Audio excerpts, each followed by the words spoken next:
আমরা একটি কথা বলতে চাই, বাংলাদেশ জাতীয়তাবাদী তাঁতি দল বিগত 17-18 বছর আন্দোলন সংগ্রাম করে রাজপথে ছিল, এখনো আছে, আগামী দিনে থাকবে ইনশাল্লাহ।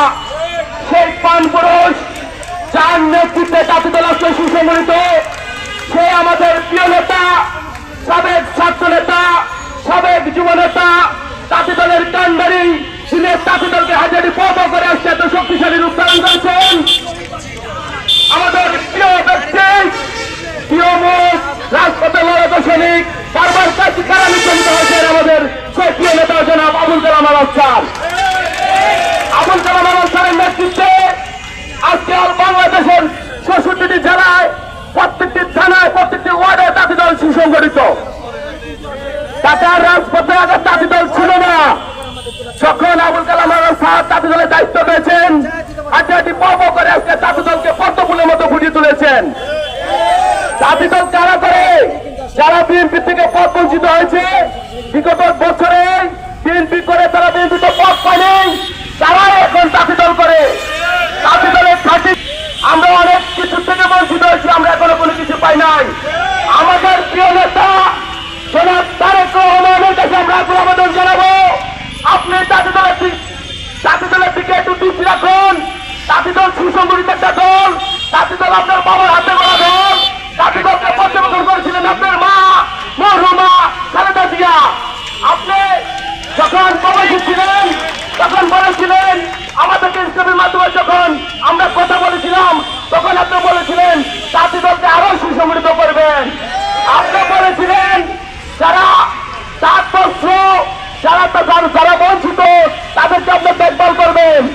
যারা আমরা ভোগ করে আন্দোলন করেছি সামনে এসে এখন আমাদের করতে হয়, কারণ বিগত দিনের সরকার ক্ষমতা ছিল, তখন তারা রঙের দাম, সুতার দাম, সে তাদের যে দ্রব্যমূল্য জিনিসগুলো তারা এগুলো সবসময় উদ্যোগত ছিল, এগুলো সবসময় দাম বেড়েছিল। 23 দুনিয়া ছিল আমলে। আমরা আমাদের প্রিয় নেতা, আমাদের অভিভাবক, বাংলাদেশ জাতীয়তাবাদী দল বিএনপির চেয়ারম্যান, বাংলাদেশের নয়নমণি, বাংলাদেশের 20 কোটি মানুষের আস্থাভাজন প্রিয় প্রধানমন্ত্রী আমাদের তাঁতি দলের দিকে সুদৃষ্টি রাখবেন এবং তাদের দিকেও সুদৃষ্টি রাখবেন ইনশাল্লাহ। আমরা বিগত দিনে যা বঞ্চিত হয়েছি আর হব না। আমরা সুসংগঠিত একটা সুন্দর একটা দল, বাগানে যেমন ফুল ফুটে দেখতে অনেক সুন্দর লাগে। আমাদের প্রিয় নেতা জনাব আবুল কালাম আজাদ স্যার সেই বাগানে ফুলের মতো আমাদেরকে ফুটিয়ে তুলেছেন। আমি আন্দোলনে ছিলাম, এখনো আছি। আগামী আবুল কালাম আজাদ স্যারের নেতৃত্বে আমরা রাজপথে থাকবো যদি কোনো ডাক আসে। তাই আমাদের ঢাকা মহানগর উত্তরের তাঁতি দলের সাবুকিতানের নেতৃবৃন্দদেরকে আমরা আশ্রিত করতে চাই, আপনার হতাশার কিছু নাই। আমরা প্রত্যেকটা থানা কমিটি দেই, তাদের কাছে দিয়ে আমরা তাদের সাথে কয়েক দফা করে বসি, তাদের কাছে মিটিং করি, তাদেরকে রাজপথে বছর পর বছর খাটাই, তারপরে আমরা কমিটি দেই।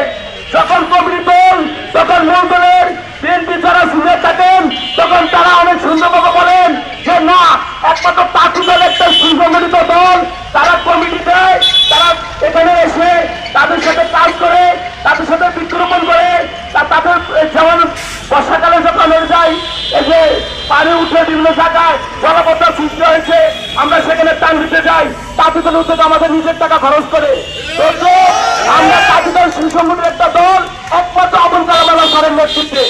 আবুল কালাম আজাদ স্যার ছাড়া তাঁতি দলের বিকল্প আর কোনো নেতা নাই।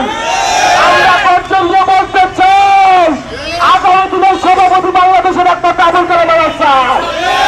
আপনারা কি বলেন? আবুল কালাম আজাদ স্যার ছাড়া তাঁতি দলের কোনো গতি নাই।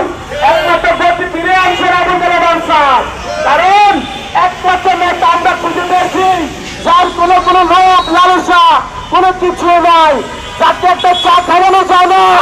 নেতা কর্মীরা যখন জেলা যায়, বিভিন্ন ডিস্ট্রিক্টে যায়, থানা যায়, ওয়ার্ডে যায়, একটা চা ওনাকে খাওয়াতে পারে না, এমন নেতা পাওয়াটা হচ্ছে তাপ।